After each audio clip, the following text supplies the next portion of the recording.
Good Sunday morning. This is March 5. Ooh, we're just a few days away from my birthday, which is the 13th.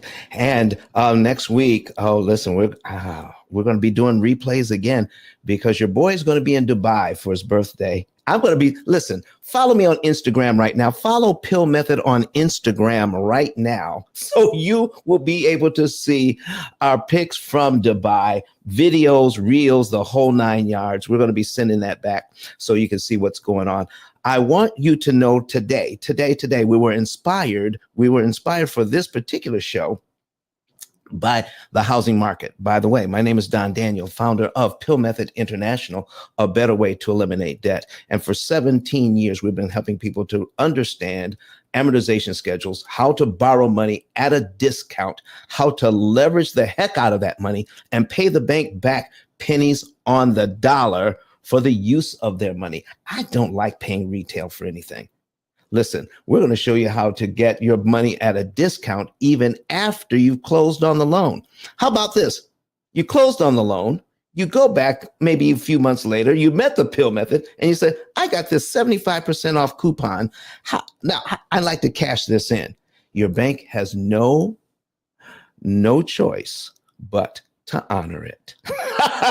Let's show you how to save that money, everybody. We got somebody on the stage. Broderick, how are you, sir?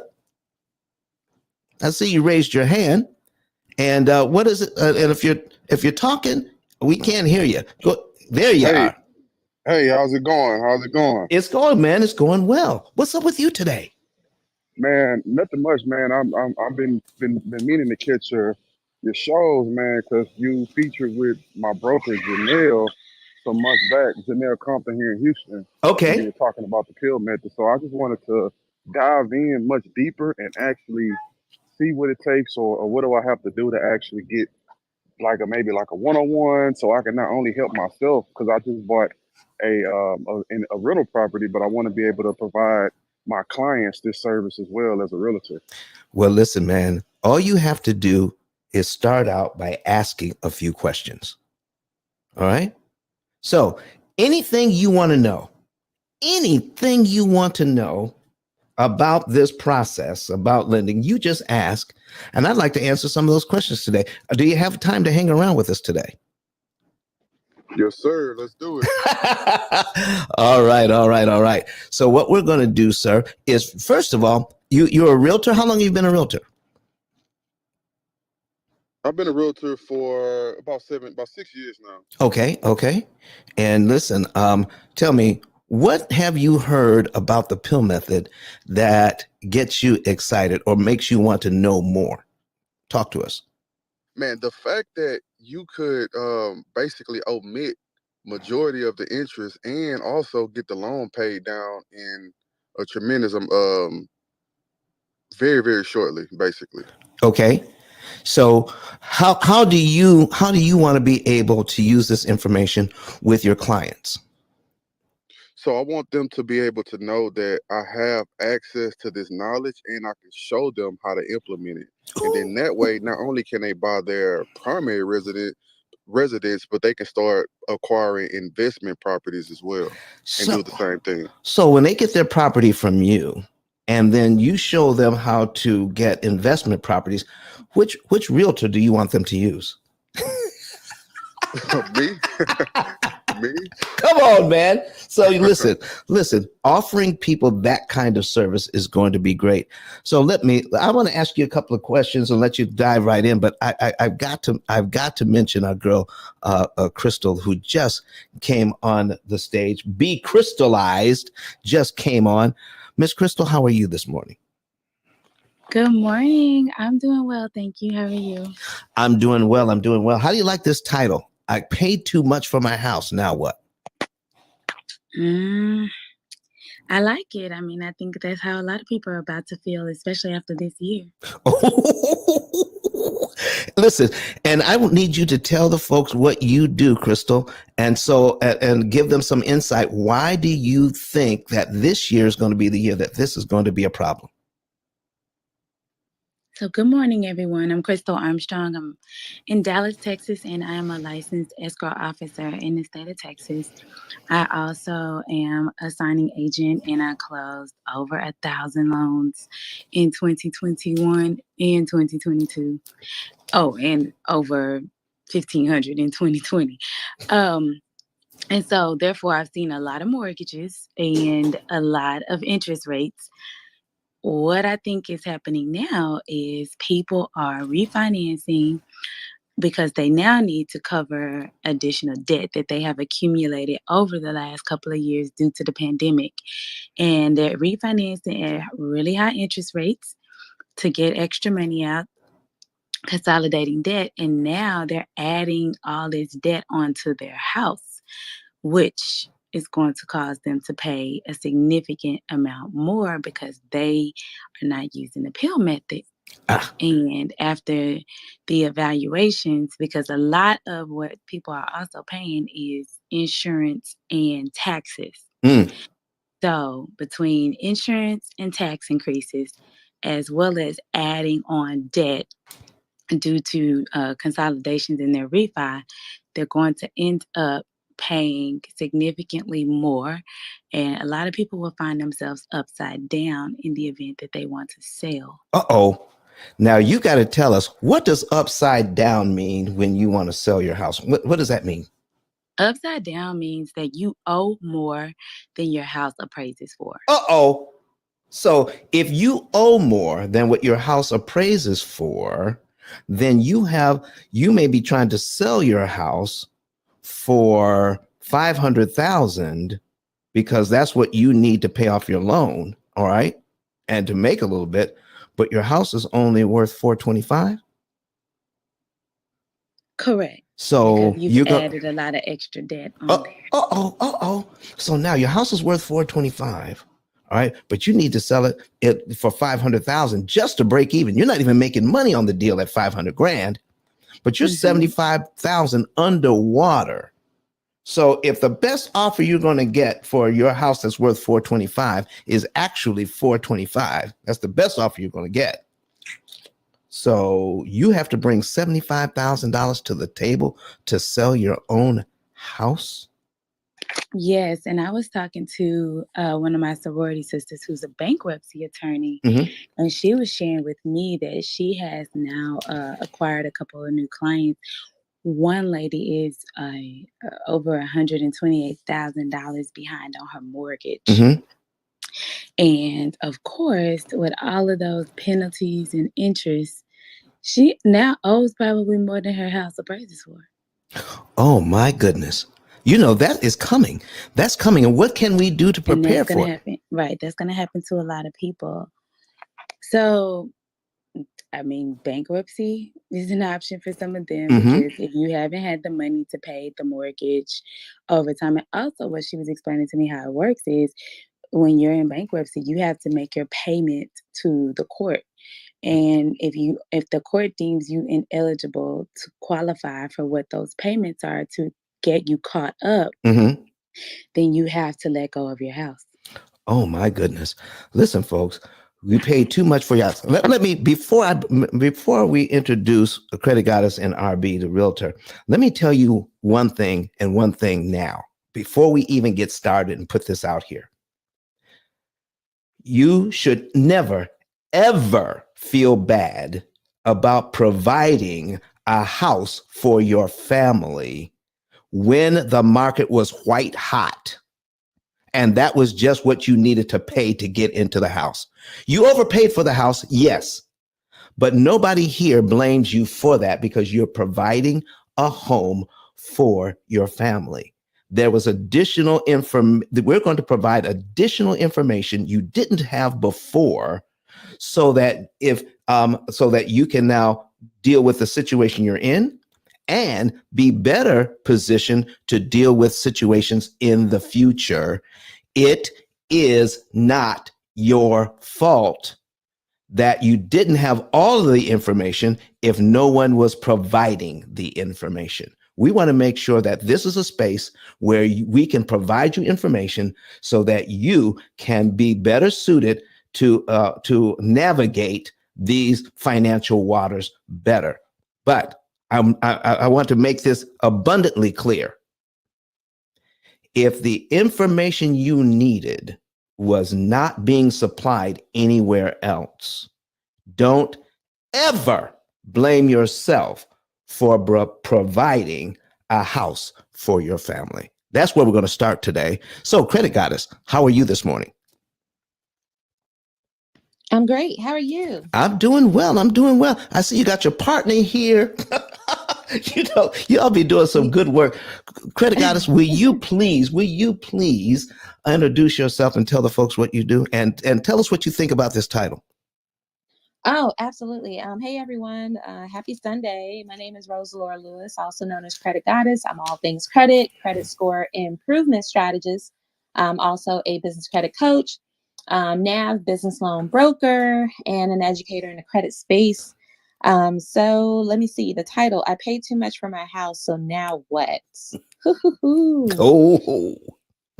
Ah.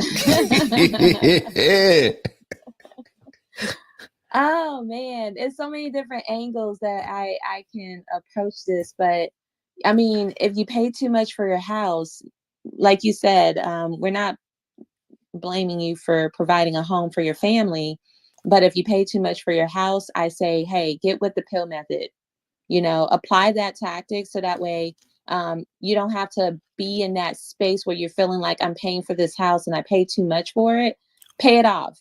Because if you understand what you're paying in interest costs over time for the house that you feel like you have overpaid for, I mean, if we add the interest on top of that, okay. So the goal is just to pay down the interest cost for borrowing that money to pay for that house, and then that way you don't feel as though you still have a debt that you owe, but you have a home that you finally own where you can pass down to your children.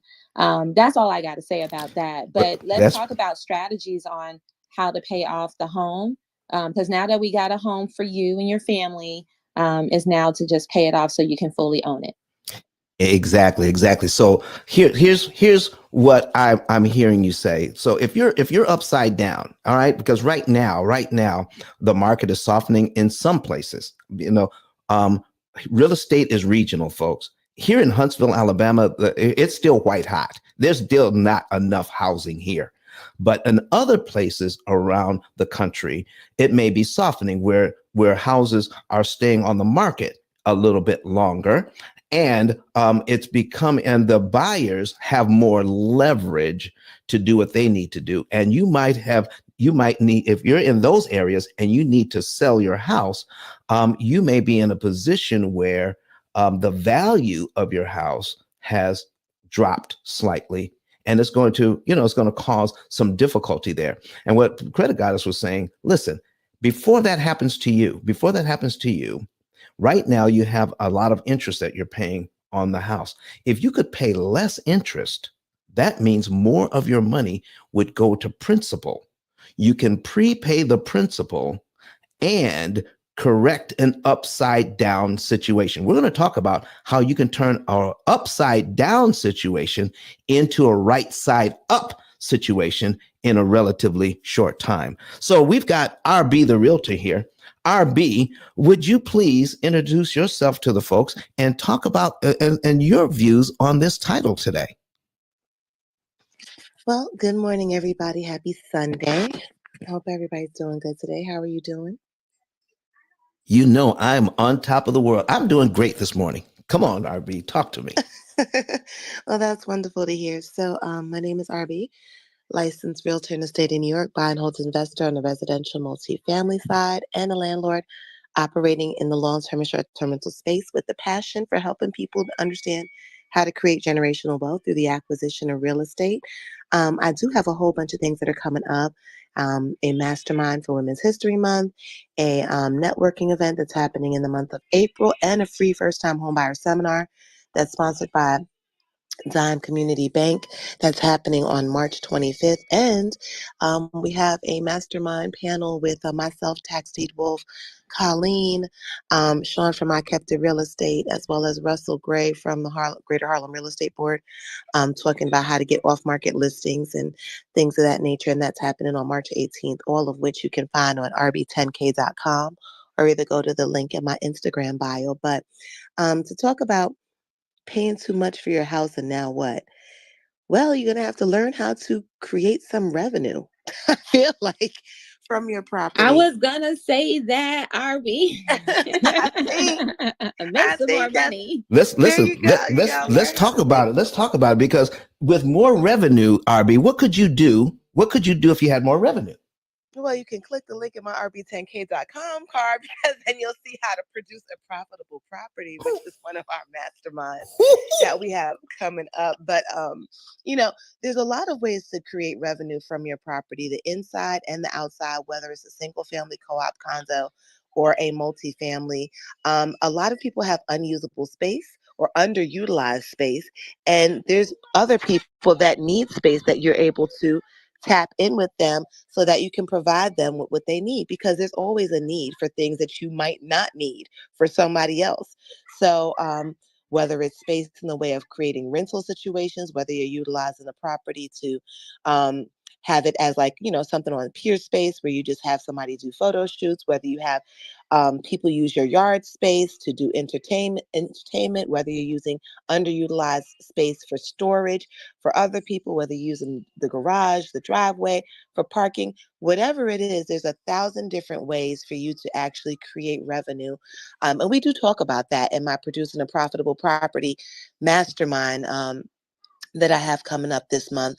But, to be honest with you, you should be trying to generate revenue from your property at all times, even if it is your primary residence. Mm-hmm. And then if you couple that with the strategy that you have to pay down your house quicker, Mm-hmm. then it's a win. So, once you have an asset, there's so much you could do with it because you own it. And that's not the case when you rent something. So, the biggest thing that you need to do is get yourself an asset. And even if the asset is a little bit more costly than what you expect, you find those different strategies that I can help you implement to be able to produce revenue. So that way, your strategy is paying for itself while you implement the P.I.L.L method to pay it down quicker. Okay, folks. So here's what we're talking about. Ian, who brought Ian up here? Somebody put a badge on him. Okay. Oh, shoot, y'all. Thank you very much. Appreciate it. I was coming in to introduce myself and say hello and add whatever I can. Appreciate y'all. I appreciate it. Listen, RB, you listen, this whole thing is going to turn into a real thing because people, at the height of the market, paid way too much for their house. And now when things are getting soft, they may be in a situation where they're going to be upside down if they need to sell in the very near future. Folks, if you're not there yet, and you want to see what you can do to prepare yourself to turn that ship right side up so that you can be in a better position to sell that house, all right, whether you can turn it all the way around or at least reduce the amount of negative equity. Can somebody explain negative equity? Because that's what we're talking about today and how we can get rid of it. Who can explain negative equity? Isn't that when you're upside down? Oh, Like yes. Crystal said? Okay. Yes.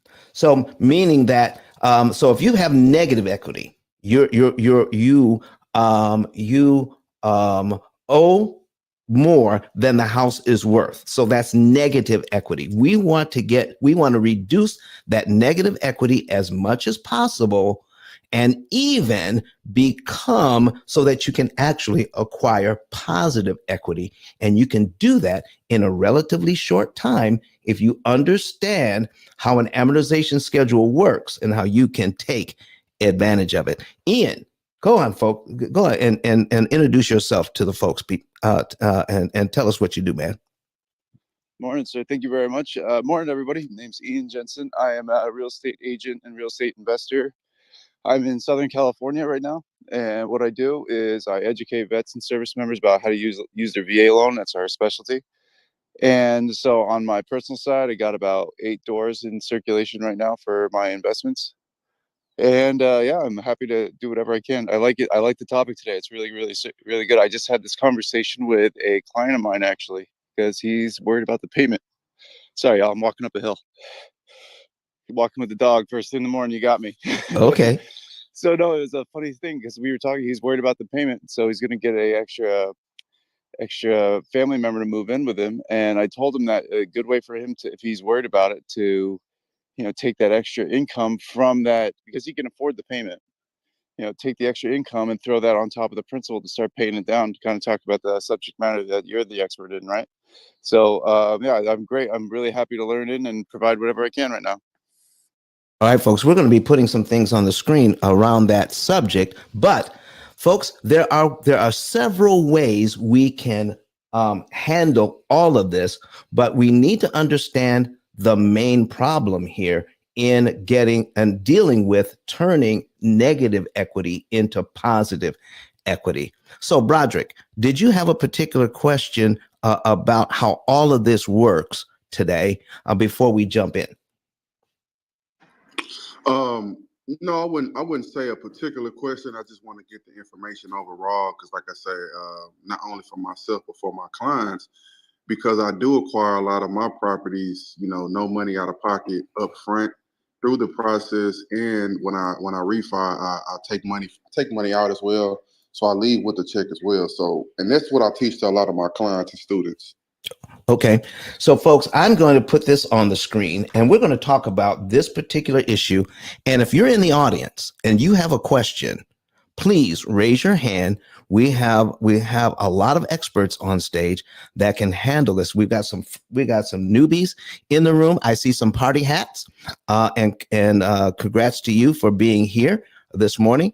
And listen, follow your moderators. Some of you are brand new to this room. Follow your moderators, and anytime we're in a room, and you click that always bell, you will be notified, and then you can come in as well. So we are in the Mortgage Syndicate this morning. Mortgage Syndicate is basically on 5 days a week, Monday through Friday, from 6 a.m. Eastern to 12 p.m. Eastern, 6 hours a day, 5 days a week. And this is the P.I.L.L Method Club, and we partner with the Mortgage Syndicate on Sundays. So you want to join our club and our house. So we have a house as well. Join our club, join our house, and follow me as the moderator. And we're going to give you some good information starting today. So let's go ahead and put something on the screen. And let me get this ready. So we're going to share the screen. And we want to do the entire screen. And there we go. So if you want to see this, all right, if you want to see what I'm putting on the screen, go to your secondary device, and like a laptop or a tablet, and you can search on YouTube P.I.L.L Method. And then you'll be able to see what we're talking about today. So if you're new to the room, that's what we're doing. We're live on social media. We're live on YouTube, Facebook, Twitter, and LinkedIn right now so that you can see the examples. So right now we're putting a $450,000 mortgage on screen right now at 6% interest, 360 months, that's 30 years, and let's see, $2,697.98 is the payment. So Kurt, can we go ahead and put that on the screen? And if we're having technical difficulties, you can send me a chat so we can see what's going on here. All right. So let me see. There we go. There it is. All right, folks. So Kurt Nugent is our engineer. He's bringing things up so that you can see what's happening. 450,000. So I want to know, while we're getting things ready, everybody, go ahead, share the room, ping a few people in here because they are going to want to see how we take care of this. I'm going to make this just a little bit bigger so that you can see what's going on. Here is the main problem with this loan right now.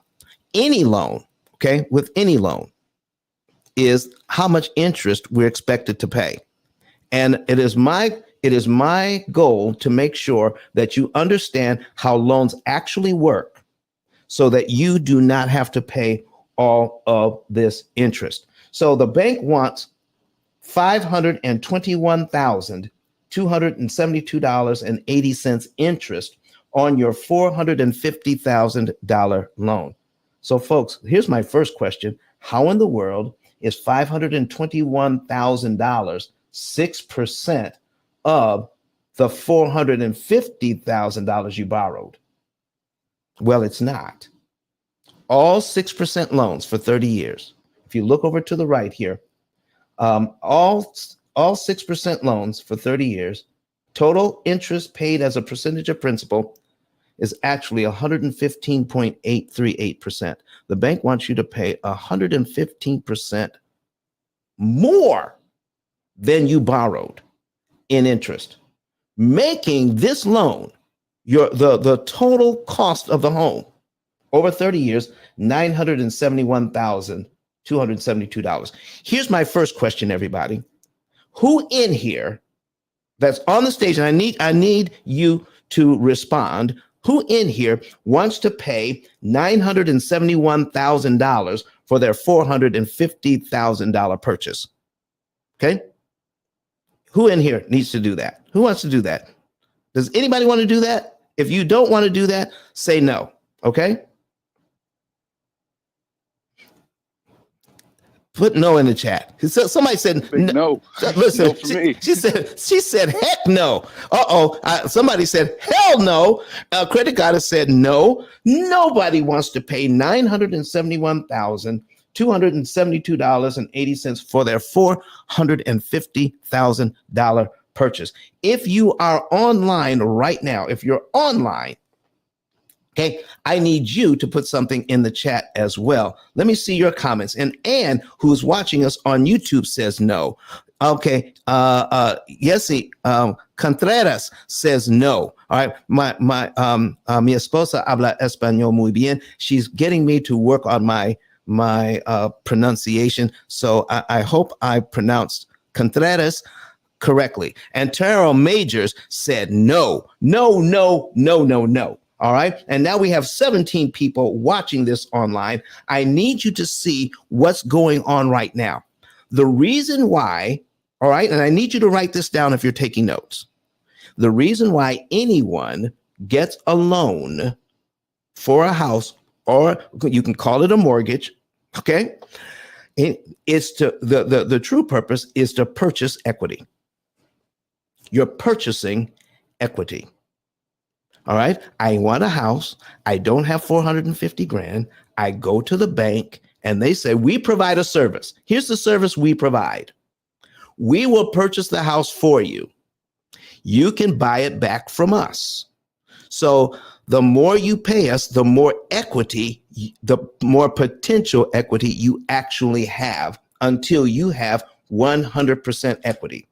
100% equity means you have bought the house completely from the bank, and now you're the owner. What I thought I was a homeowner when I moved in. Yeah, that's the term, but it's kind of misleading. The real term is home buyer. You're a home buyer when you move in, if you have not paid for the home, if you have not purchased all the equity from the bank. Okay, so you're a home buyer until that's done. So right now, you're not a homeowner. You'll become a homeowner when you can burn those mortgage papers and say, I'm done with you, bank. That's when you become a homeowner. All right. All right. So listen, folks, here's what we're talking about. I need you to see how we purchase equity from the bank and how all of this is set up. And we're going to break this down piece by piece. We have to see it piece by piece so that we can know what is actually going on. So I'm checking to see, we got somebody who wants to come to the stage. So if the moderators can kind of watch the stage for me and bring up people who've raised their hands. And so we can talk a little bit with anybody who wants to come up. So let me see here. Is there anybody else that wants to come up? All right, I'm checking. No. All right, folks, let's understand how to read this amortization schedule and how we purchase equity. And with this basic information, then we can use RB's ideas, Credit Goddess's ideas, anybody's ideas, so that we can turn this thing around and make a bad situation a lot better. All right, so here's how we're purchasing equity from the bank. On that very first payment of $2,697.98, when you make that payment to the bank, then you have just increased your potential equity by $447.98, meaning you have increased the distance between how much you owe and how much the house is worth. Okay. Or if you are upside down in the house, now you have decreased the amount of negative equity.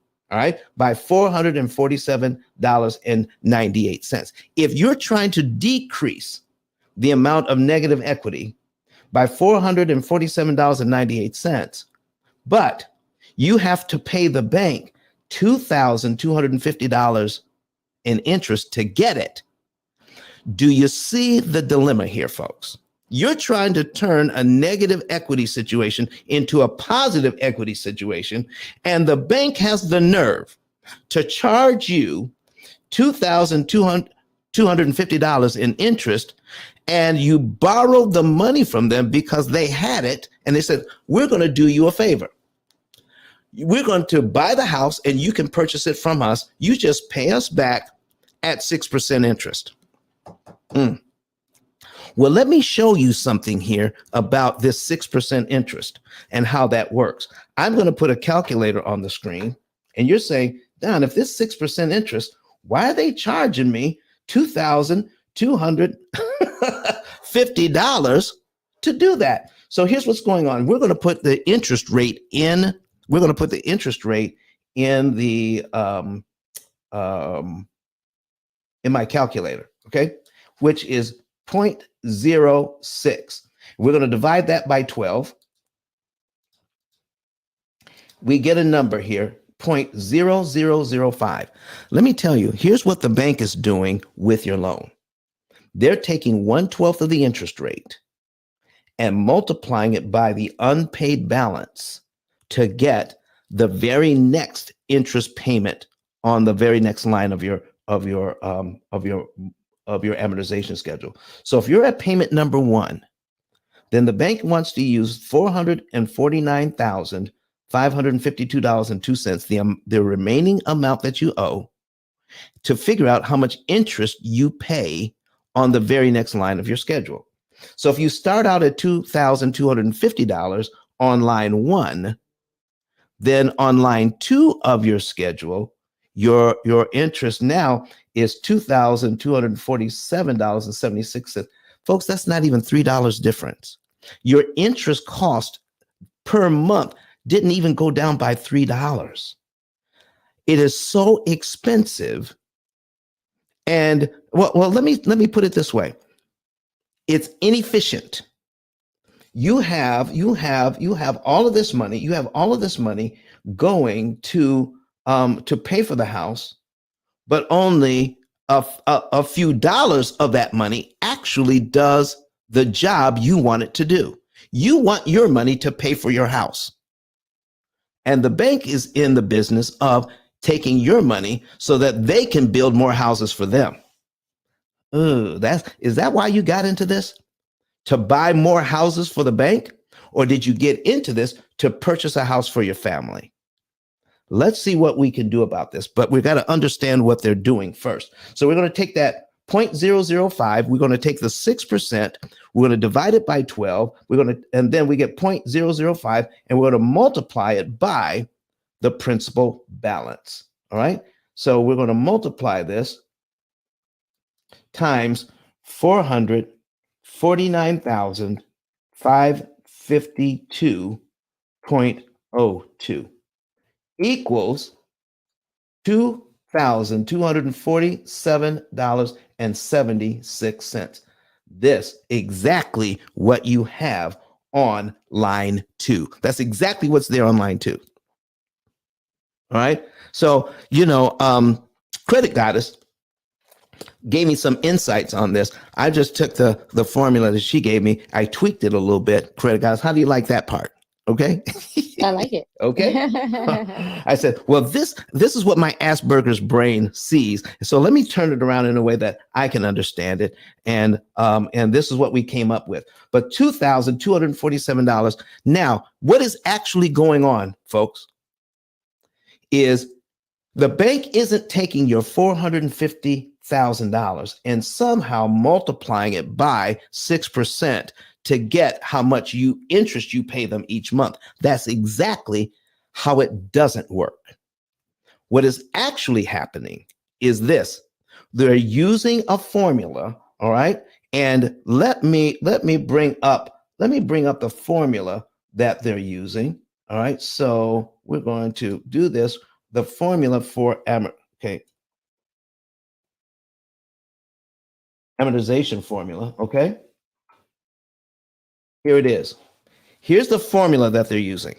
They're using this formula because it's a way. It's just one way of probably thousands of ways. But here's one way that you can borrow money, get a payment you can afford so that you can pay off your house over 30 years. It's a formula that you can use. It's a way of doing it. But the way that it's set up is it takes too much of your dollars to run it, to make it work. So here's what we're doing. So let me go back to this. So we don't want it to work that way. All right. What we want to do is see how we can make it work better. So the bank says, oh, to make this work, let me bring up my calculator again.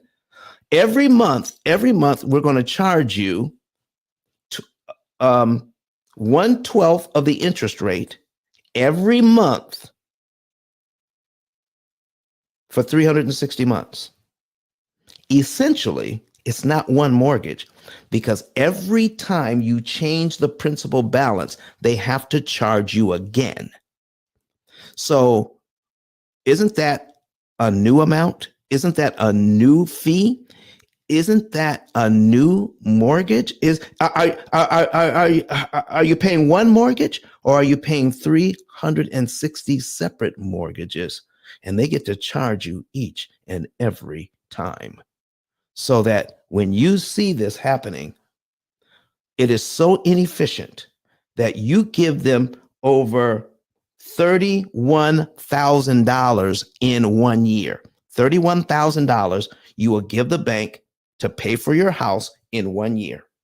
But out of that $31,000, $5,526 went to reduce your negative equity. Only $5,000 out of 30 grand. So folks, if you're negative, if you're upside down in your mortgage, how in the world are you going to fix it? By every year, you can only change your negative equity situation by $5,500 out of 30 grand that you just gave the bank. Listen, I need to hear what you guys think about this. And understanding it for what it really is. I paid too much for my house. Now what? Here's the situation I'm in. Can I fix it? Can I fix it? Is there something that we can be done? All right. So now, here's what I need you to know. Looking at this, looking at how the bank uses this formula. All right. This formula was actually created in the 16th century. And it didn't become popularized in the United States until 1934. That's when they started using this formula. Out of all the formulas they could have used, they reached back all the way to the 16th century. All right. A mathematician called Fibonacci came up with this in the 16th century.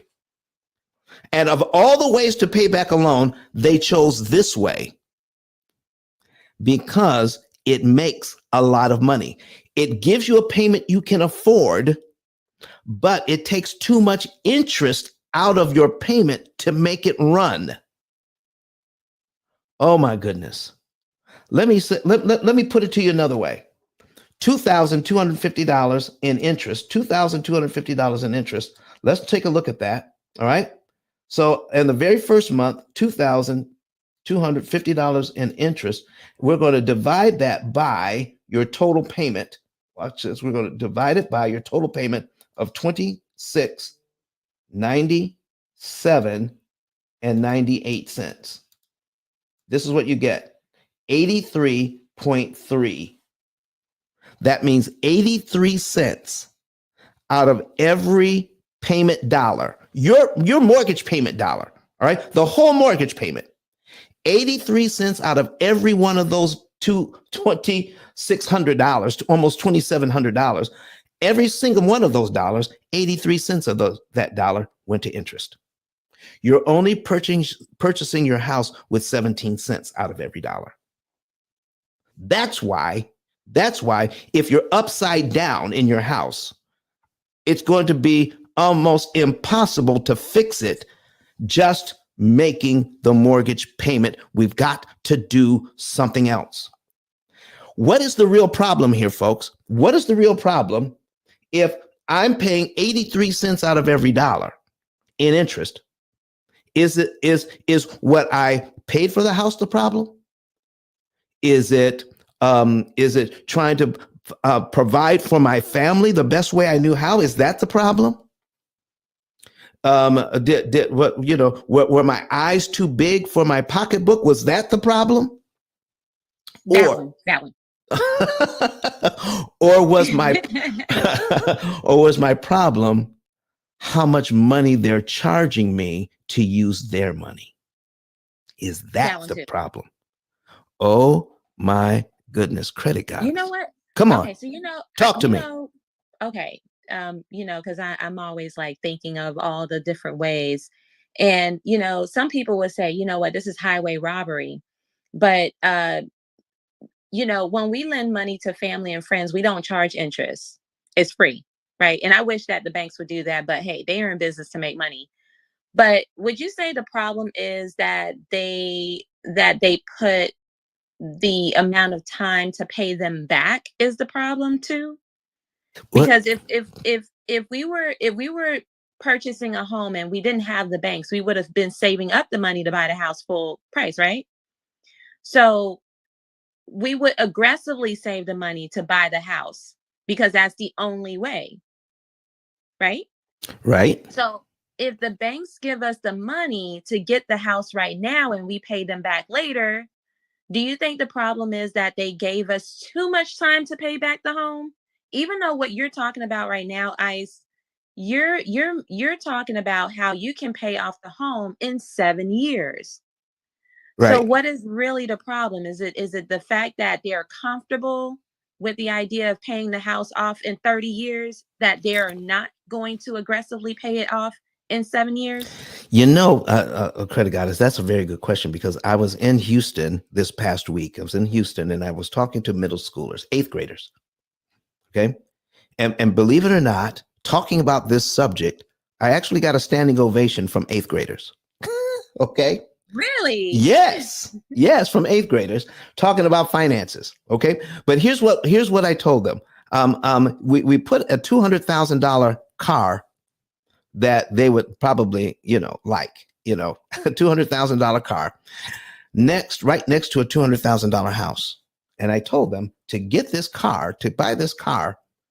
If I wanted to finance the car, the bank is only going to give me 7 years to pay this car off.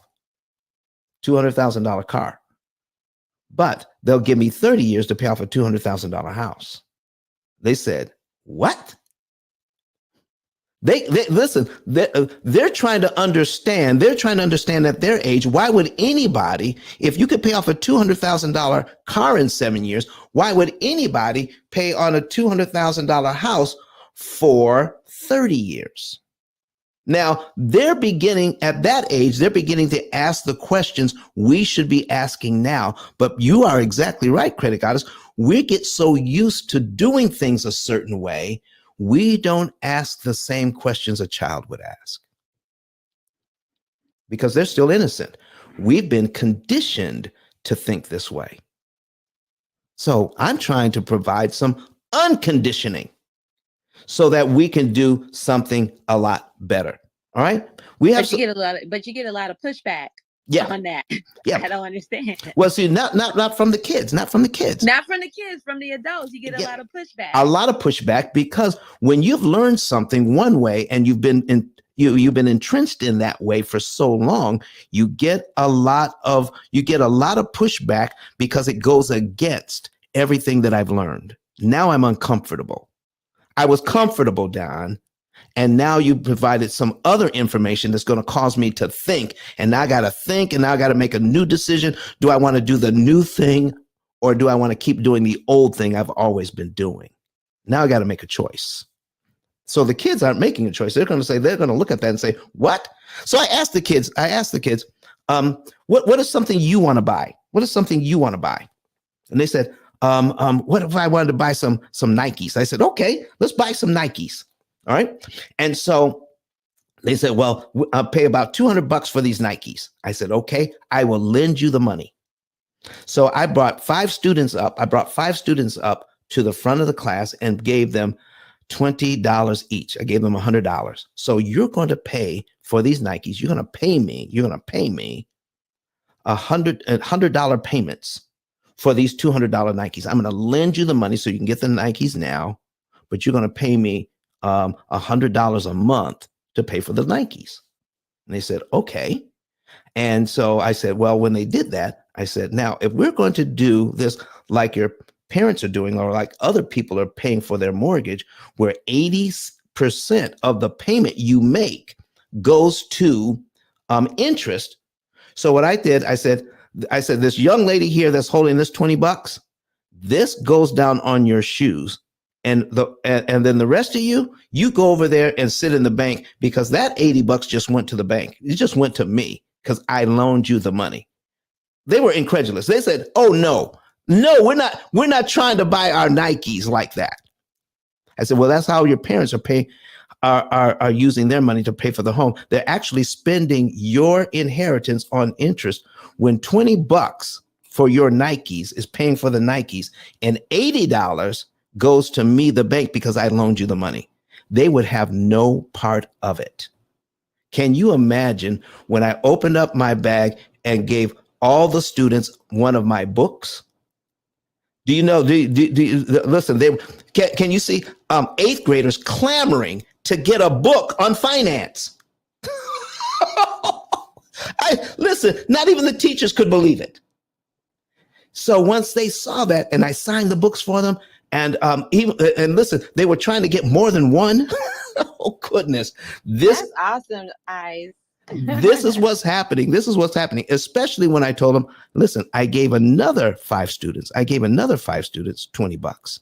I gave another 5 students $20. And I said, now, here's how you're going to pay for these Nikes if I loan you the money. So once you make the initial payment and only $20 goes to the Nikes and $80 of that money goes to the bank in interest, and you have another $100. And I said, if you take this student, I said, if you give your $20 to that student over there, right, that $20 you don't have to pay interest on because you gave it to them in the same month. So you can put this $20 on, and I got another student. That $20. So all 5 students were able to put their $20 directly on the Nikes because they had already paid interest for that month. So every single dollar went to principal. And so by the end, they had $120 on principal because now they're disrupting the bank's timing so that they can pay for the Nikes faster and cheaper, even though they borrowed the money under my terms. But there was a loophole in my terms, meaning any extra money you give me that month goes directly on the Nikes. Oh man, they got that book. I don't know if they read it, they took it home to their parents, or just what. But then I said, I need you to look it up. I need you to go ahead and look it up. So they looked it up online. They saw that it was on Amazon. They saw the P.I.L.L method. They looked at that, and it says, and then somebody actually went on YouTube and said, how many views do I have on my channel? It's over 800,000 views on my channel, folks. This is what's going on. This is what the kids look at. So if your 8th graders can get excited about this process, I'm going to show you how you can get just as excited today. So, Credit Goddess, what do you think about that? I love it.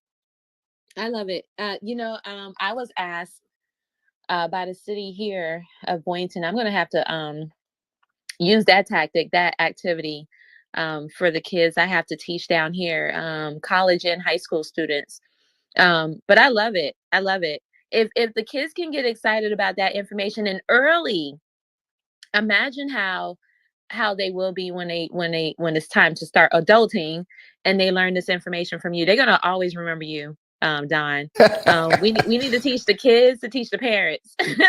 Exactly. And I get it, because once you start becoming an adult and you have all these responsibilities, you're on a go. And when you get into that space where you're like, okay, this is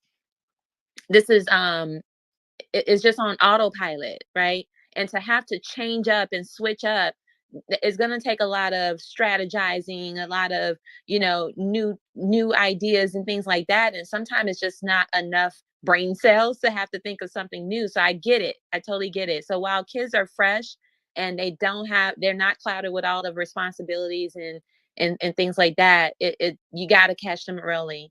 And if the parents don't have the time to do that, then this is why it's important for us to do this. So I applaud you on that. Good job. Thank you so much. So, folks, we're going to take a break right now. We're going to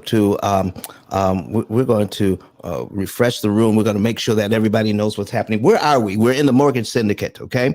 All right. And this is the Mortgage Syndicate Club. Join the club if you're not a member of the club. Also, join the P.I.L.L Method Club. You can click on my profile, join the P.I.L.L Method Club and the P.I.L.L Method House. And the P.I.L.L Method House is called the ICE House. Okay. ICE stands for Interest Cancellation Expert.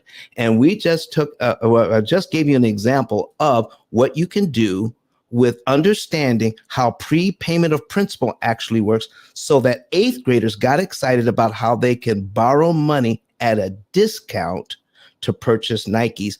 And they were excited about the book you see on the screen right now. It has been a 6-time #1 bestseller on Amazon. And it is called the P.I.L.L Method, a better way to eliminate debt. You have the basics right here in your hot little hands on understanding what the banks don't want you to know. All right. So we're going to get back to this example. I'm going to show you what you can do to fix your upside down situation if that's where you are.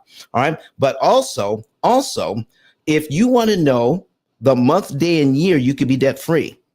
And if you're upside down in your house, if you would like to know the very month you would go into positive equity, the very month you go into positive equity in a very short period of time, you can know that by getting a savings and earnings report today.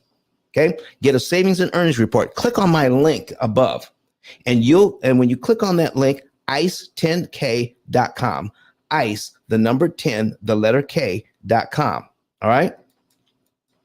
All right. And let's see, I'm going to put that in the chat. ICE 10K. I'm online here, but you can, if you're on Clubhouse, you can just click the link. ICE. All right. 10K.com. All right. There you go. Now, you'll see a button there. When you open that up, you'll see a button that says get a savings and earnings report. Fill that information out. Follow all of the directions. All right. Follow all of the directions and make sure when you're putting your cell phone number in, all right, to get it verified, make sure your cell phone number goes right up against that one. Don't leave any spaces, no spaces when you're putting your telephone number in, and then get it verified.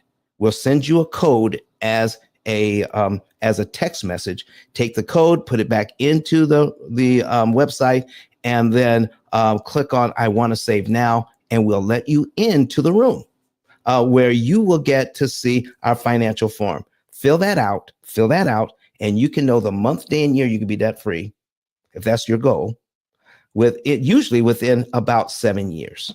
And I'm not talking about just the mortgage. I'm talking about the mortgage, the credit cards, the student loans, the car loans, all of it in about 7 years. And then we can turn that situation of you being upside down very quickly. And we'll be able to show you the very month you go into positive equity. That is going to be an awesome deal, folks. So listen, go ahead and now we're going to, if you heard something that sounds positive to you and you want to share this, listen, you can become an affiliate with the P.I.L.L method.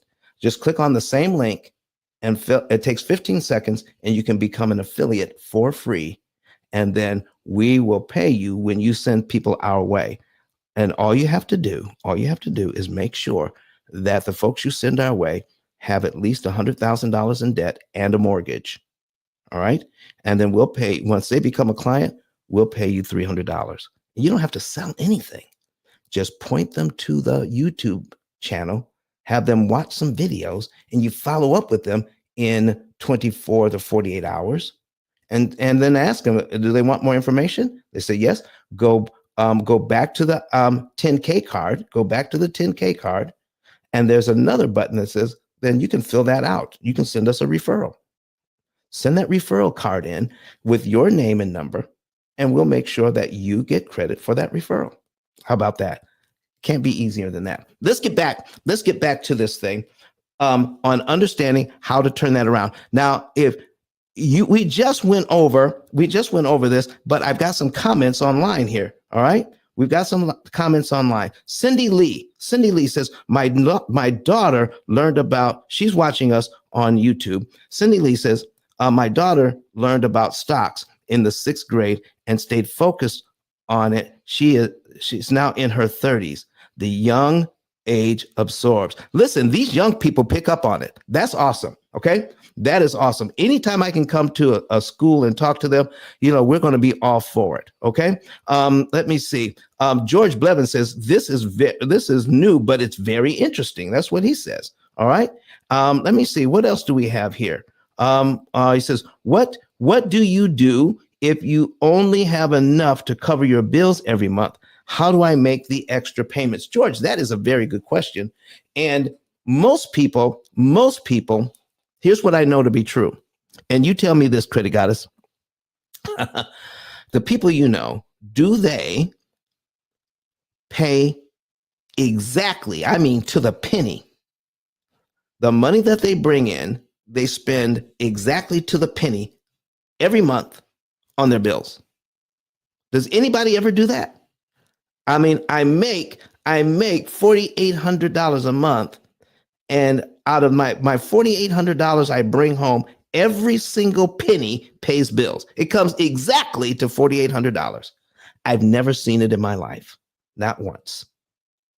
Okay, you're either making more money than you're paying on your bills, or your bills are higher than your income. That's it. If your bills aren't higher than your income, then what we need to do, folks, is track your spending. That's a budget. Track your spending. How much are you spending on food? Write it down. How much are you spending on electricity? Write it down. How much are you paying for your insurance, for your TV? How much are you paying just to have a little fun with the family? Let's write that down as well. If you will track all of your spending, you will see that at the end of the month, there's some money left over. What you may be thinking is it's not enough to actually do something with. Well, I'm going to show you, George, watching us on Facebook, that it only takes a little bit of money to kill a loan like this. A tiny amount of money. George, are you ready to see how a tiny amount of money can make a difference in this loan you see on the screen? Oh, man. So Adrian, watching us on YouTube, says home ownership seems so overrated and stressful right now. Yes, if you don't have all the information, Adrian, it can be stressful. But once you learn the rules to the game, okay, here is what's going on with this loan. We don't know the rules to the game, so we think we have to purchase equity like this, but you don't. I'm going to show you how you can win at this game. All right. Ann says, love that. Love that. Kids seriously get it. Yes, they do. Dennis Glebe says, Don, looking. All right. He's going. I'm actually meeting with Dennis Glebe. He's looking forward to our meeting coming up on Monday. All right. And let's see. Adrian says, I hate. All right. This is going to be serious, folks. She says here, I hate. I lost my home due to arson. My interest rate was 2.5%. I'm without a home. I'm now looking to rebuild a different home on my lot or buy another home, but the interest rates are ridiculous. Adrian, let me tell you something right now, and I hope I get a chance to talk about this today. The higher interest rates when it comes to paying off mortgages are better than the lower interest rates. And I'll be able to show you that today. I'm not just talking out the other side of my mouth. The higher interest rates are actually more conducive to saving interest and paying off the home early than the lower interest rates. And I'm going to show you the numbers. Okay? Adrian, we're going to do that for you today so you can feel better. All right, you already lost the home because it burned down.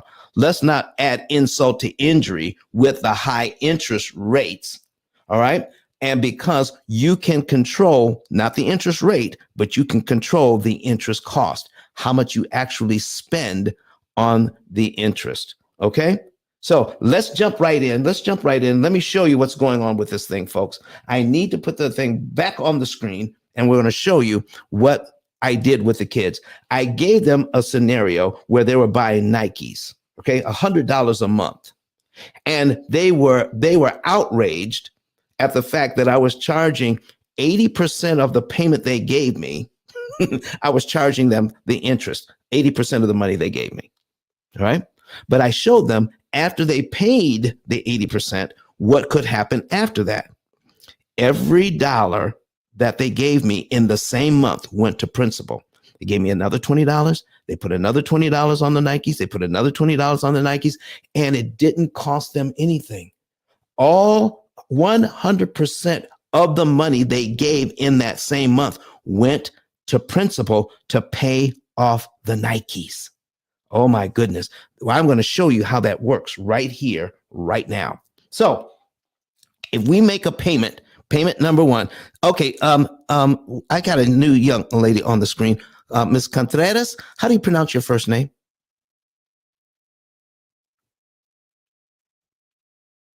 If you want to speak, go ahead and hit that microphone in the lower right-hand corner and pronounce your first name for us.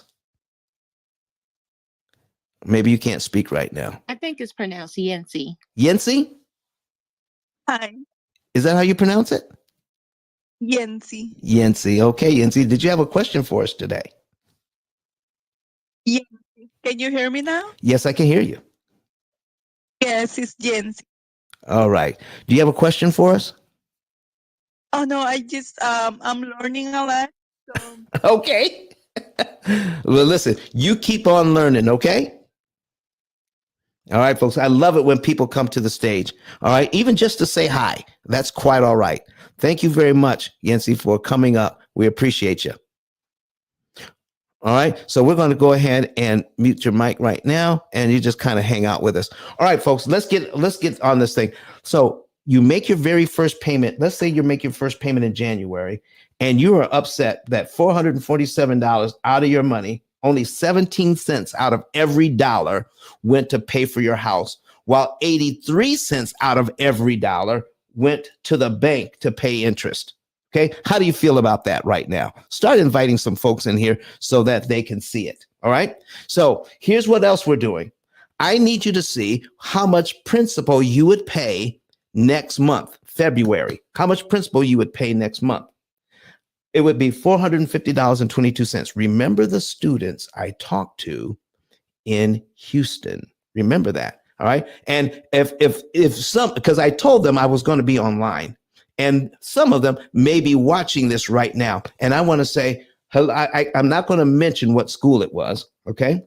But I want to say hi to all the 8th graders I talked to in this last week. All right. In Houston. Thank you so much for allowing me to come into your space and to share with you. I hope you read the book. I hope you also shared it with your parents. Okay, so here's what we're talking about, folks. We got $450.22 going to principal. Here's my question, and I need you to put an answer in the chat, whether you're online or in Clubhouse. Do I have to wait? If I make my regular payment in January, do I have to wait till February to give the bank this $450.22? Yes or no? Do I have to wait till February to give the bank additional monies? Yes or no? Put it in the chat right now. Let's see it. I need some. Okay, I think I see some answers coming in. Oh man, they're saying nope, nope, nope. I don't have to wait. I don't have to wait. I don't have to wait. All right, let's see. Okay, the answers are coming in. All right, let me look online. All right. Cindy Lee says, yes, you do have to wait. All right. Beverly says, no, you don't have to wait. Cindy, I'm letting you know the answer overwhelmingly. I'm getting online on Clubhouse, and here is no, you do not have to wait. So here's what we mean. Okay. You have something in your mortgage. If you have a mortgage, you have like 3 paragraphs in there. It's called your right to prepay principal. You have a right to prepaid principal, meaning every time you make a mortgage payment in the same month, you can give the bank additional monies, whether it's 10 cents, $10, or $1,000, whatever you want to do, you can give them money. Cindy says, okay, she gets it now. Maybe I just wasn't clear with the question, Cindy. Let's put it on me. Okay. So here's what we're talking about, folks. If you do this, if you make your payment in January, what if you wanted to give the bank this $450.22 early? If you did, guess what? You're paid down to line 2 in January. All $450.22 goes to principal, all of it. And you don't have to pay a dime in interest to do that because you're doing it at the same month. You've already given them interest. So you get to eliminate line 2 from your amortization schedule for only $450, not the $26.97 the bank is looking for. Number 2 is gone.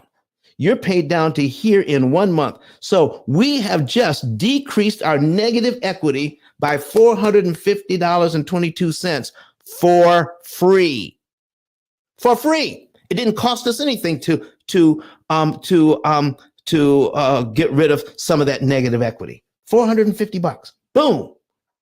I need you to see this. Now, this $2,247.76 in interest on line 2, that went away. You never have to pay it. Because you give the bank this $450.22 early, you just skipped a $2,247.76 payment you never have to make to the bank. I need you to put this in the chat.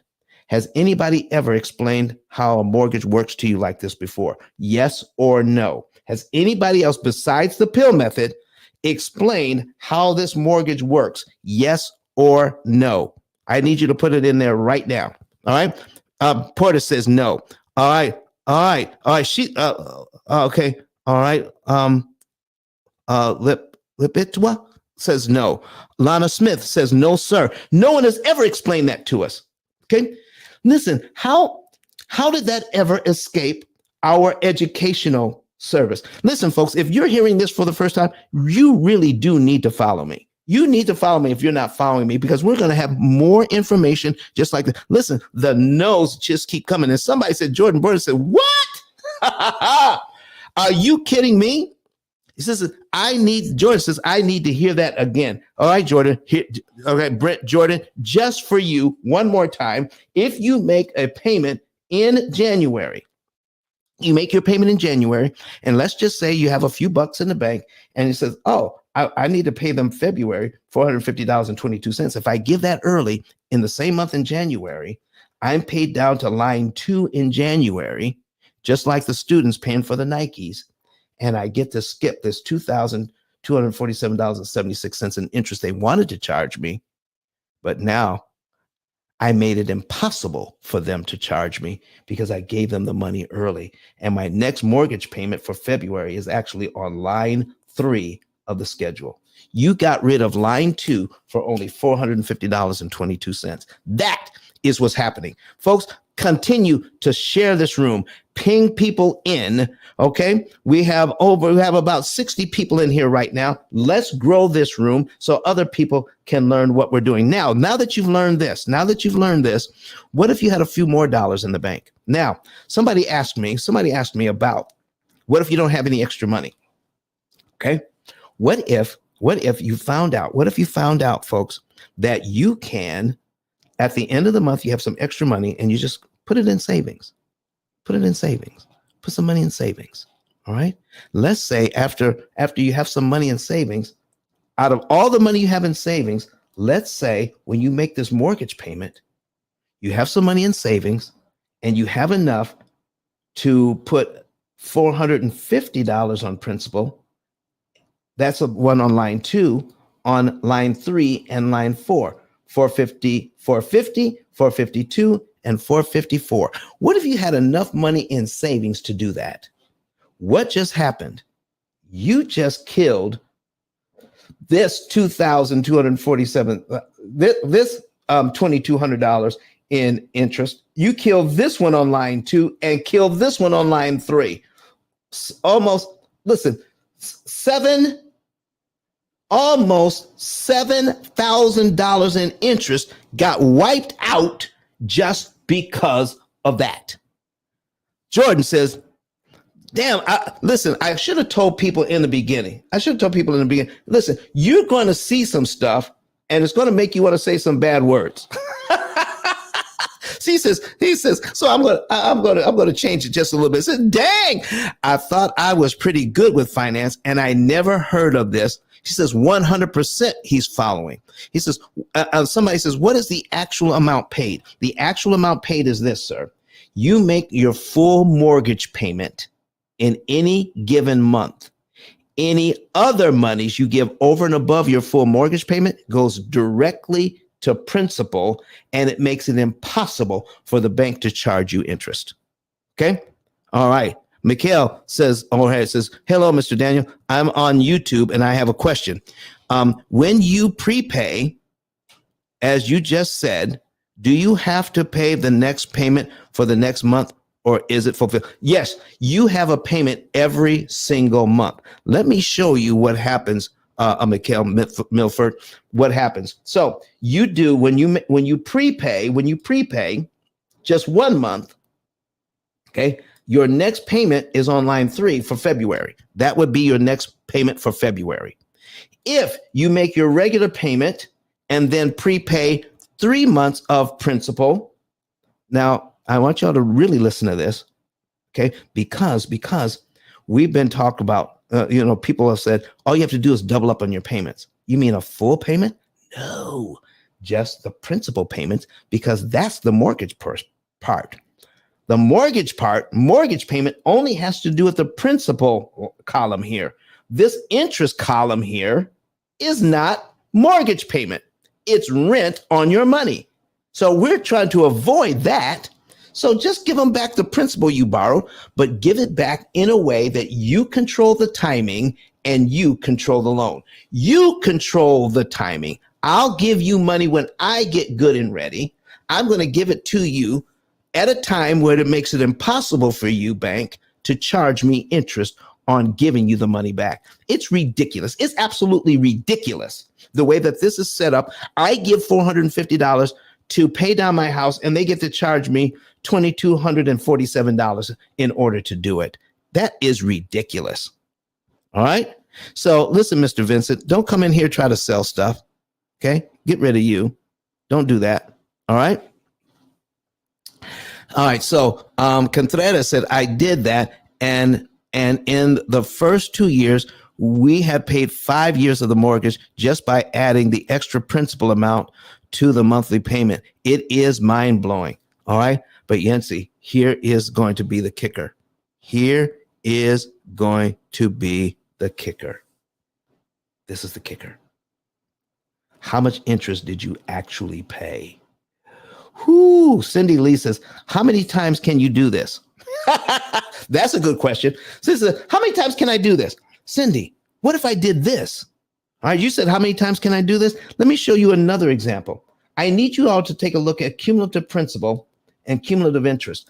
I want to show you how you, out of your money, can eliminate negative equity much faster at a much lower cost. So 1 year into this, you would pay this loan down by $5,526.09. That's how much you will pay down this loan in 1 year. Look at how much interest the bank wants to charge you. $26,849.67 of your hard-earned money just to pay it down. Okay. So D Dove says, what's your account on YouTube? Go to P.I.L.L Method on YouTube. If you're new to the room, go to YouTube and search P.I.L.L Method, and you can see this online. All right. If you're new to the room. All right. So here's what we're talking about, folks. Here it is. Let's just say, Cindy, and this is for you. This is for you. Cindy, I got a question for you. Okay. Get ready to type. If I know I'm going to give the bank $5,526.09, if I know I'm going to give that to them, all right? All right, so watch this. Listen to this. Do I have to pay them the $5,526 in 12 monthly installments? Do I have to pay it like they want me to? Yes or no, Cindy? Cindy Lee. Do I have to pay it in 12 monthly installments? Yes or no? All right. Anybody else can answer as well. Okay. But I just wanted Cindy to kind of feel like we were including her. Anybody else can say yes or no. That $5,000 that the bank wants me to pay them in 1 year, do I have to pay it in 12 monthly installments of the $400 payments that they want to take from me? Do I have to do it that way? Kathy Sims says no. Cindy Lee says no. So listen, folks, listen to this.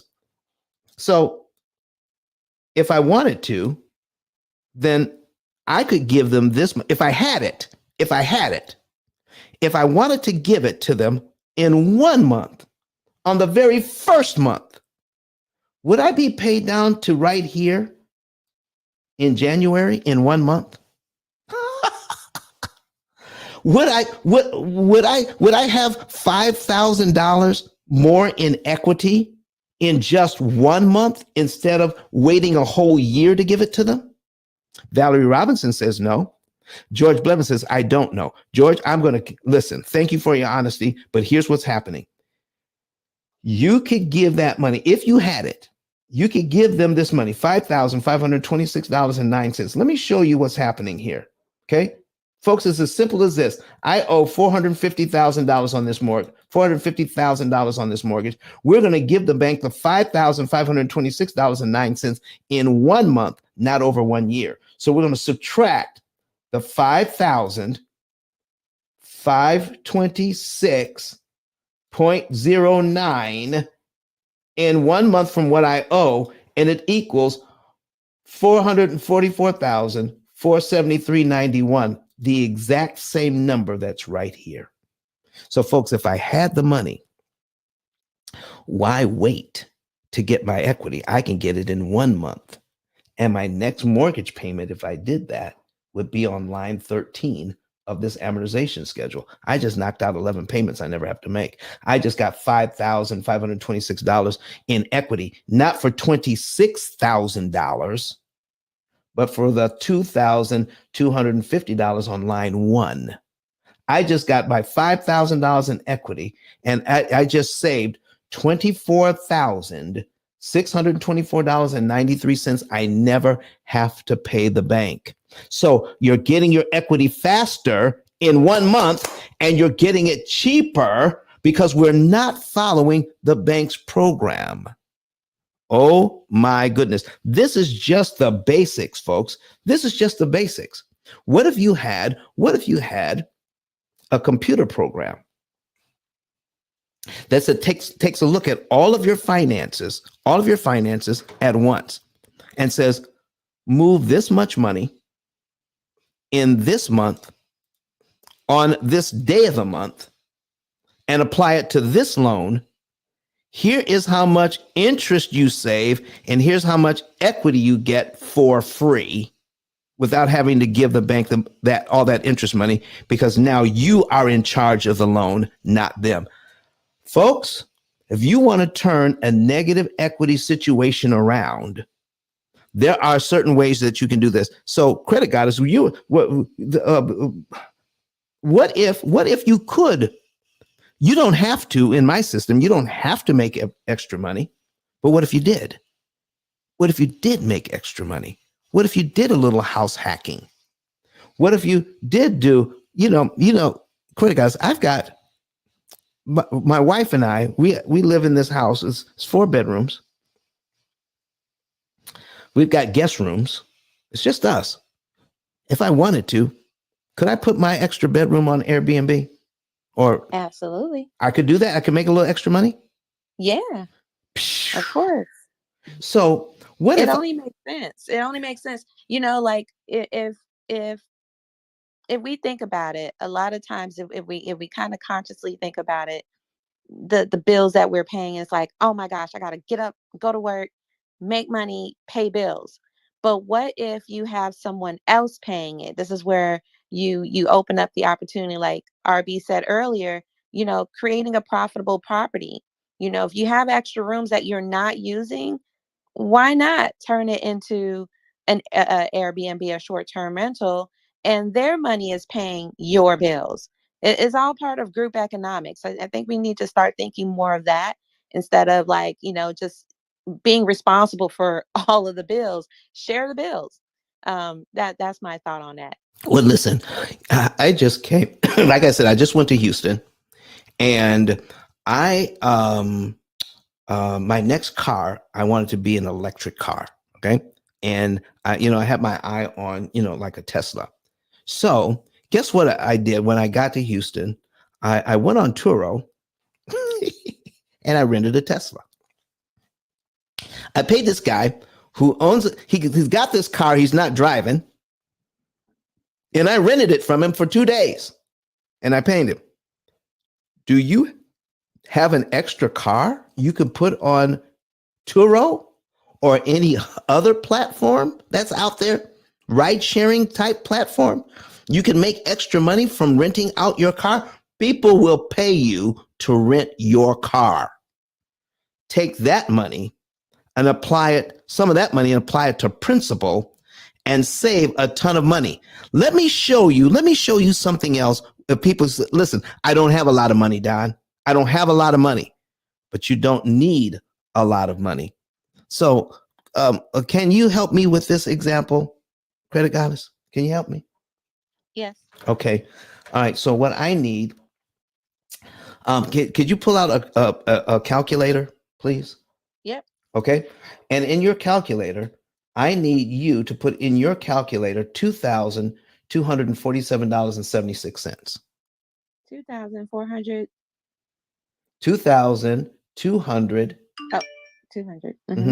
$47.76. Uh-huh. Okay. Now I'm going to put something in my calculator. If we prepay the $450.22, we don't have to pay all of that interest. But someone says, what if I don't have enough money? So I'm going to put $450.22 in my calculator. Okay. Let's say I only have half that. So I'm going to divide my 450 by 2. Okay. Divide my 450 by 2. Now I have $225.11. If I can prepay that, how much interest would I save? So credit goddess, if you divide yours by 2, that tells us how much interest I can save with only $225. $1,123.88. Folks, is it still worth it if I only have $225? If Yeah. you have to stop looking at the principal balance. That is the distraction, how much you still owe. What we should be looking at is how much interest we're being charged and how I can get my equity for free. There you go. So credit cards, I don't have $225. Guess what? I'm dividing mine by 2 again. I'm dividing mine by 2. I only have $112.55. How much interest can I save that way? If you divide yours by 2 again? $561.94. Are you kidding me? Over $550 in interest I would save with only $112? Well, guess what? I don't have $112. I have half that. I have $56.27. Credit goddess, how much interest can I save with $56? $280.97. Lord have mercy. Come on. Are you kidding me? Where has this information been where I can take $56 invested in my property and save how much interest? $280.97. Lord have mercy. Okay, we're going to do this one more time. Can I do it one more time? Let me divide Yes. this by 2 one more time. Divide it by 2. Okay, divide it by 2 one more time. I have $28.13. $28.13. How much interest can I save with that? $140.49. Are you telling me so? A dinner at what is it? What is it? Something Bees. What's Applebee's. Applebee's. A dinner at Applebee's, $28. Okay, I could take that money and save me how much interest? $140.49. Wow. So, folks, are you getting me, guy? That you don't need to have a lot of money. That's a distraction. Listen, I want to know what I can do at $14. Okay, I'll divide this by 2 one more time. I want to know what I can do at $14. See, there's no excuse, folks. There's no excuse not to prepay. Even if I have $14, I can save how much interest? $74. $74. My $14 applied to principal can save me $74 in interest. I never have to pay the bank. Our money, because this is the weakness in their system makes so much interest that because of the math they use, if we disrupt their timing, we save at the very same rate they're charging us. If they're supposed to charge you $2,247 in interest, you can fix it so that you save exactly the same $2,247 in interest they wanted to charge you. And now you're putting money on the debt and turning your negative equity situation into a positive equity situation a lot faster and a lot cheaper. Take your extra money that's left over from your bills. Take your extra money that you may get from renting something out. Take your extra money. Do you know there are people that if they live close to a stadium, they're renting their space around their house for parking?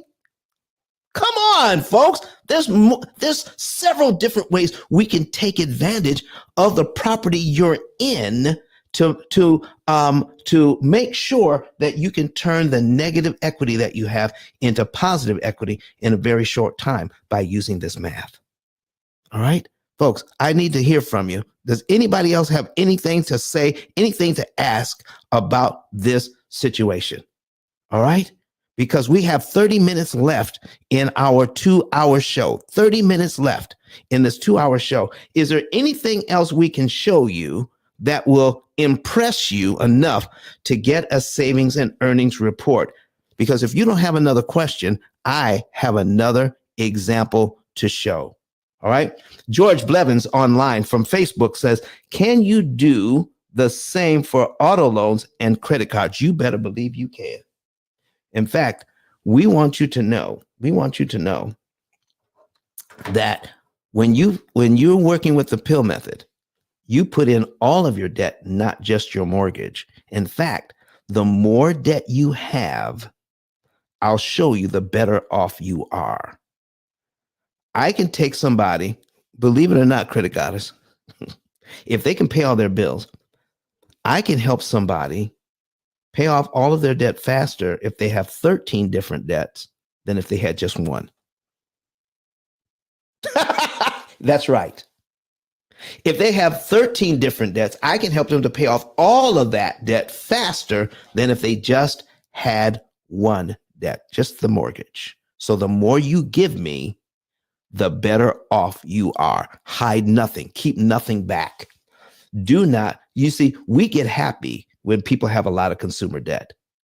And some people, when they come to us, they're a little embarrassed about the fact that they have a lot of consumer debt. Don't you ever feel that way. You come to us. We'll show you how you can leverage that consumer debt and turn it into wealth, turn it into a positive, turn it into something where you now have equity. Oh man, now you're talking about net worth. Right now you have a negative, you may have a negative net worth. How would you like to have a positive net worth within just a couple of years? That's what we're talking about, folks. All right. So George says, George, I hope that answers your question. We want all the debt. I want all of it. So I can show you what to do here. Go to P.I.L.L method, go to ice10k.com and click on getting a savings and earnings report today. All right.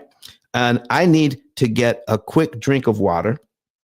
And while I get a quick drink of water, I need you to hear from someone who has taken advantage of this program. And then I'm going to show you how you can get an excellent return on your money. Listen, folks, what is a good return on your money for you? 7%, 10%, 15%? I'm going to show you how you can get a guaranteed more than 100% on your money, return on your money, guaranteed.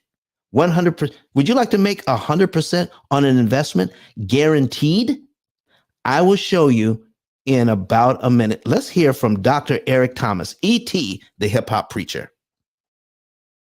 Listen to me, y'all. But one of his mentees took us through one of their programs, and I paid off my mortgage. But guess what happened? My marriage went to a whole nother level. And you know why? Because my wife is a security freak. And even when I blew up, my wife would be like, oh, you blew up, but how long is you gonna keep making this kind of money? I was like, I don't know, forever. She's like, you sure? Because I'm gonna keep my license as a nurse just in case you don't. So when I paid the house off, my boy was like, you ain't gotta do that, you can do this. But when I paid the house off using that program, it took the stress level all the way down for my wife because we no longer had a mortgage. Does that make sense? That thing that was coming every month, that was getting on her nerves, we didn't have that no more. And so she was at rest.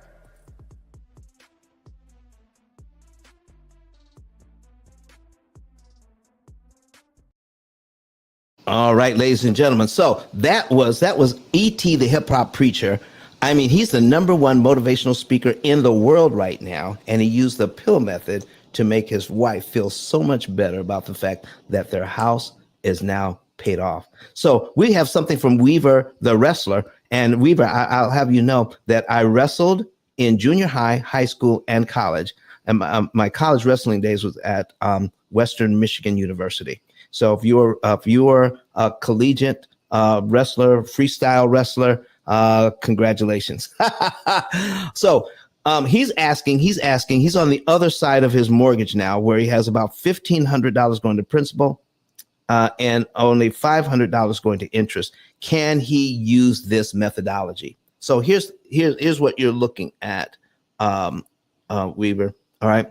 So if you want to understand this, you have a certain amount of interest you have left to pay. So the question is, as I pay off my house, do I want, of all the interest I have left to pay, do I want to pay even less than that? Okay, that's the question. Now, when you ask that question, when you look at how much money it's going to take to pay off the interest that you have left, you have to look at how much interest can I save? But when you're in your situation, Weaver the wrestler, okay, Weaver wrestler, guess what? You also have to think about, could I use that money to invest to make more money somewhere else? When someone asks you, when you ask a financial question of any so-called expert, their first answer to you should be, I don't know. We have to do the math to figure it out. How much interest can you save because of your income, but also how much money could you make in the same amount of time you have left to pay on the mortgage? So we have to do some math. It's called opportunity cost calculations. I can use the money to save interest. How much? Or I can use the money to make interest in a safe investment. How much? And that will tell you if that's something you want to do that's going to be financially feasible for you. Now, if your goal is not specifically saving money, let's say you have a goal that says, I have to, I want to, I need to pay this house off sooner. I'm getting ready for retirement. We're moving out of the country. Whatever it is. Okay. Let's say it's not about making money. Maybe it's a goal of just having it paid off. The answer is then to you, yes, you can use the system to use your discretionary funds to add to principal, so you pay the house off cheaper. And the cheaper you pay off the house, the faster you pay off the house. Folks, the P.I.L.L method has never really ever been about paying off the mortgage fast or your debt fast. It's about paying it off cheap. I want to borrow money at a discount, so more of my money will go to principal because less of my money goes to interest. Weaver says, perfect. Thank you. Listen, anybody you want to contact us, go to pillmethod.com, go to pillmethod, ice10k.com, ice10k.com, reach out to us so that we can help you. All right. So I'm right here in Huntsville, Alabama, and another Huntsvillian just kind of sneaking into the room here. I don't know what he's doing down there. But Tiny Home Plug, what you doing, man? I am actually driving down to Louisiana right now. I just hit I-65. All right. How you doing, man? Doing good, Jeremy. Listen, we're talking about X ways to make some money, all right, on our property. And in Huntsville, have you run into any zoning problems with putting a tiny home on your property and renting it out like an ADU? Is that a possibility? Oh, absolutely a possibility. And depending on where the property, just like you said earlier, it depends where it's put at, if it's in the city or outside the city. I've been having some very effective meetings with the Housing Authority and the VA actually recently. So we're about to bring together some strategy for some new zoning to make it even more possible. But yeah, no, there's not much pushback. It all depends on the material makeup of the ADU. Depending on where the property's at, in or outside of Huntsville, like Monrovia area, rural areas like Hazel Green and all that. But if it's in Metro Huntsville, yeah, there's definitely some pushback, but it has to do with material makeup. So we just have to shift gears based on where that property is located at, and also to the CC&R of the property. Well, I don't know much about that, but I do know that a lot of the neighborhoods in Huntsville, if you put an outbuilding of any type, it has to be of the same, like same color brick, the same kind of makeup. It has to match the property, the existing property. Is that something about what you're talking about? Because I know very little about it. Yeah, no, it's sometimes, it's more so like with the CC&R, the covenants, conditions, and restrictions of the property. If it's like in Monrovia Harvest area, they don't mind if it's like a 20-foot shipping container, or if it's a panelized cabin. They don't have too much issue with that. It's just a matter of making sure that a lot of folks as in Huntsville, they're slow moving as usual. Okay. Yeah, no. So there's no real issue with that. Sometimes it can be where they need to match that, but they don't care too much about it being like brick or it being a stick build or post and beam comparatively to panelized construction material like SIP panels. That or the containers. It's just that if it's the containers, then if that person wants that, then we can add on exteriors to that and beef it up as far as the insulation rating for that area. But yeah, everything goes back to that property and the easements, and just as far as as far as like how far back you can go and what makes the most sense. Yeah, because if you're adding something in the backyard, up in a landscape, that's how you and I met. but it's also too like with that in there, I'm thinking through like what can we make it out of and create a really good experience that that has boundaries. Especially for it being in a backyard. What makes the most sense. So a lot of the material makeup goes back into the real, like the wall panels, the electrical, the plumbing, the foundation components of that based on that property in the backyard, Okay. what they're willing to allow. Okay. Well, listen, I got you there. So here's what we're looking at. I'm going to show one more example because I promise how people can get a fantastic return on their money, 100% return on your money, not just 10% or 15% or 25%, over 100% return on your money guaranteed. And I have you and RB here for the rest of the time. We're shutting it down at the bottom of the hour. All right. We need to talk about you don't need to make more money to get equity cheaper in your house and faster.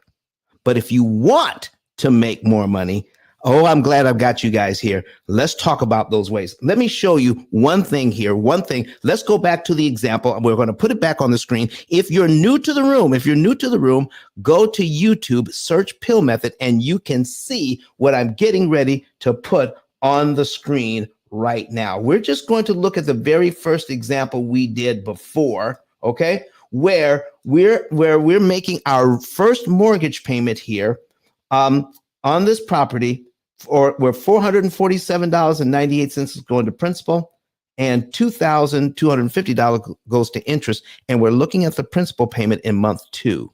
So let's say we made our first payment in January, principal payment in month 2, which the bank was looking for in February. And we talked about paying that $450 early, paying it in January. If we pay it in January, that means because of how the amortization schedule is constructed, this is why people who work in real estate, work at the bank, work at your credit union, unless they do some outside study, they don't understand how an amortization schedule works.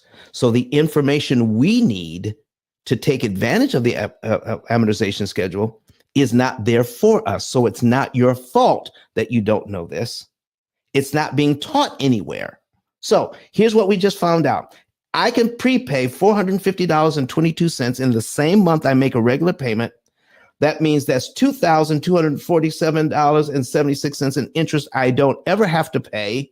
And my next mortgage payment is on line 3. I need you to see what happens, how you figure return on investment. Return on investment. Okay. So my return on investment, if you have to understand, a penny saved is a penny earned. That is very important. And I'm writing a whole thing on understanding that interest saved is still important money. Interest saved is important money because you're paying to get this equity otherwise. But if I can get the equity without paying the interest saved is real money that needs to be understood and appreciated. So I'm going to put the 2,400, I'm sorry, take that back. Okay, $2,247.76. All right. And I'm investing $450.22 into my equity. I'm giving that to the bank so I can get that additional equity or reduce my negative equity by another $450.22. So I divide it by $450.22. I move the decimal place 2 places right to here, And that's a 499% return on my money. I'm investing $450.22. I'm instantly got that equity for free, and I just reduced my overall interest cost on the house by exactly $2,247.76. That is a 490. That's 500% return on your money, folks. Why wouldn't you use $450 that way if you had it? Okay, listen, has anybody ever explained how an amortization schedule can work in your favor before? So in our last few minutes here, RB, I know you have a list of stuff people can do to to take their property and make it more profitable. Can you share with us some of the ideas, and how can they get a hold of you to get to the entire list? RB, are you there with us? Until RB can come in. Jeremy, just give us some ideas of how we can use these tiny homes to make more money. You know? Are we speaking in terms of a homeowner or a commercial? Listen, we have a situation here that some of people who got their house at the height of the market paid more than asking price. And as the market softens, they're going to find themselves upside down in their property, especially if they're going to get ready to sell. We're looking at how can we make extra money through ADUs or tiny homes in general. Just give us some ideas how me as homeowner or even an investor can make some extra money with tiny homes. Absolutely. So the biggest thing is about positioning in the demographic that you want to serve. There's ways you can do it with short-term rental and also too as a corporate housing. Because what's interesting is that with the ADU, depending on the square footage that you're allowed to put in the backyard, you can do short-term rental and package it, position it, do your own direct booking, do what you need to. Okay. But also as well with midterm stays. Okay. You can expedite that as well. All right. So let's break it down. You said first, we can do what? We can do a short-term rental. Correct. We can do midterm stays. And what was the third one you mentioned? Well, I was saying midterm stays as corporate housing. Corporate housing. So that way. Break that down for me. What does that mean? Corporate housing. What does corporate housing mean? Organizations being a master tenant and they have employees, whether they're on contract, whether they're they're on contract, whether they're contractors, engineers, just traveling professionals. So they'll stay at 3 months at a time. Wait a minute. Are you telling me I can contact somebody like Northrop Grumman or some of the other industries here around here in Huntsville? I can contact them, and there's somebody in charge of finding housing for their employees they bring in for short stays? Correct. And it's the person over the corporate buying side of the organization is who you need to reach out to establish that relationship with to become a. Wow. The Matrix has you, man. The Matrix has you. Come back in as soon as you can. Oh, is that better? Yes. Okay. I was saying that, remind me your question again. Sorry. You were talking about how corporations, how you can contact them, who's in charge of that. Oh yeah. Sorry. So the person who is over the corporate buying side of the organization is who you'll want to reach out and establish a relationship with and become an eligible. There you go, folks. So, Jeremy, how can people get a hold of you if they're thinking about, listen, I don't want to be upside down and I got this property. What's the best way this is just one thing you could do if your covenants and restrictions and blah, blah, blah, blah, blah that you were talking about will allow me to put an ADU on my property, a tiny home, but that I can rent out either short-term rental, midterm, corporate rental, or even long term. How can they get a hold of you if this is one of the ways that they want to increase some income? they can shoot me a back channel or go to tinyhomeplug.com and go to the contact page, and the application's right there. My calendar's the last question on the application. Wow, wow, wow. Folks, we're talking about turning a negative equity situation. I paid too much for my house. Now what? What can I do? I showed you the math here, how you can get your equity a lot cheaper and a lot faster and turn this thing around. All right, RB, flash your mic when you can come in and give us some ideas about what we can do to make more money with our property. So, Credit Goddess, are you still here? Or are you talking to RB? Because listen, they have a lot. That's probably it. Yeah, listen, they're working on stuff, man. They're working on some fantastic stuff for people who. I need you to follow RB. I need you to follow Credit Goddess. Credit Goddess has a club here called Cream. RB is always doing fantastic networking events in New York. So if you're in the area, follow these folks.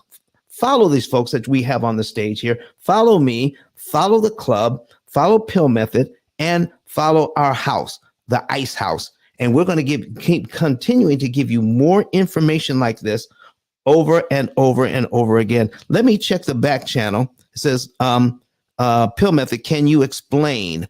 Oh, P.I.L.L Method stands for prepayment of principal, isolating the principal amount, leverage, and liquidity.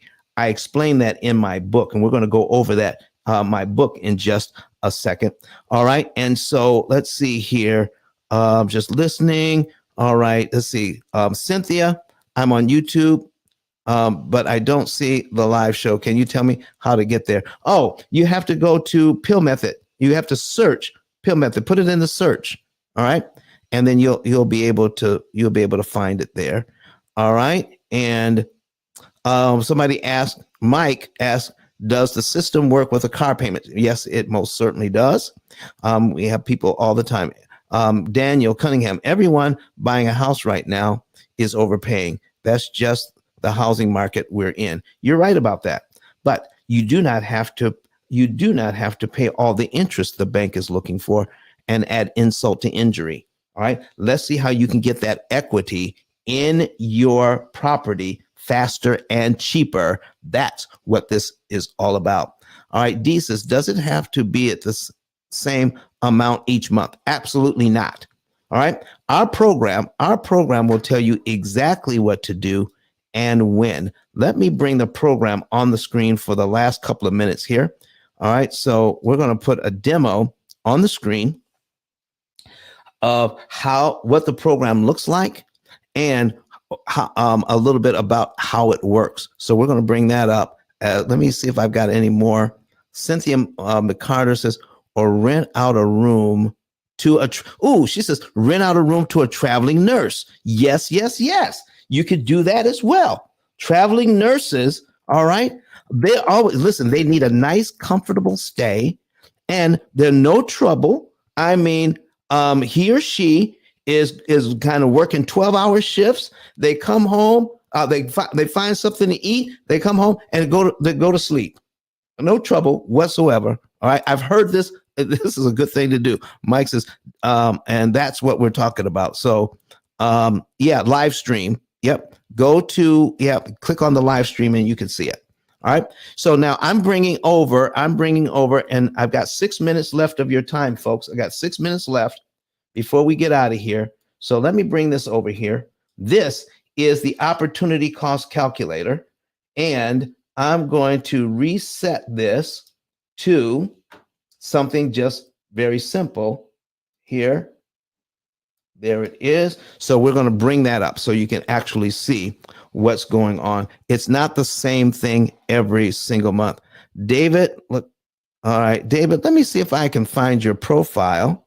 And somebody says, I need to start blocking these people when they do this. So let me see how I can block them for coming in here and trying to sell stuff and then running out. So we're going to block you so you can't come back. All right. All right. And doop, boop, boop. There you go. And report. Don't come in here selling stuff. We don't do that. All right. And there we go. And get rid of that. So don't do that. Don't come in here selling stuff. All right. So folks, Here you go. It's on the screen right now. And here's what's happening, just for anybody who wants to know. I'm going to cut to the chase. We track how much money you make and how much money you spend. And then the program says, out of the money you're able to save, we're starting this in January, but the program says by March 9, you should be able to have, John and Rebecca Jones here should have about $3,120 in their savings account. That's after all the bills are paid. And we also encourage each one of our clients to make sure you add to your budget how much money you want to spend on the family just to have some fun. Okay? You got to put that in. Now, Mr. Ramsey says that's last. Dave Ramsey says, we're not worried about fun until you get out of debt. No, you have to worry about your lifestyle and your sanity, okay, while you're working, so that you can add it to the budget when you can see how the numbers shake out. The problem with every other program is this, folks. You can't see the outcome at the beginning. With our program, you can see the outcome at the beginning. You can see that of the $227,000 that John and Rebecca owe, they're going to be able to save $179,000 in interest they don't have to pay. Therefore, they're going to be out of debt in 7.7 years with knowing how much money they want to spend on their family every month just to have some fun. How about that? Okay, so now we can see here that we just tell the program how much we're making and how much we're spending. And eventually we get to the point where we're telling the program, oh, the program says, take $2,002 and pay off your credit card to zero, and take $1,116.97 and put it on your mortgage. That's an extra principal payment. Then the program will calculate how much interest you save, $5,435.86. And the program tells you exactly how much money to put on to the penny. So you're eliminating the greatest amount of money in interest per dollar applied. I want to thank everybody for being here with us today. All right. And then I'm going to let the folks go online here, but know this. Let's put the information back up. Get a savings and earnings report. That's number one. Get a savings and earnings report. Go to ice10k.com and get a savings and earnings report. Buy the book also. You can use the same card to buy the book on Amazon, the P.I.L.L method, a better way to eliminate debt. You can also become an affiliate where you can send us referrals and get paid. Your referrals that you send us have to have at least $100,000 in debt and a mortgage, and then you are eligible to get paid. All the information on how to sign up to become a referral partner and how to send us referrals is on that card, ice10k.com. I want to thank everybody for being here. We're going to be back here on Wednesday with more information. Kurt Nugent is our engineer, our producer that makes everything run on the back end so that you guys can see everything. And I want you all to give him a great shout out and look him up as well if you want to do live videos to get your message out. See you guys on Wednesday.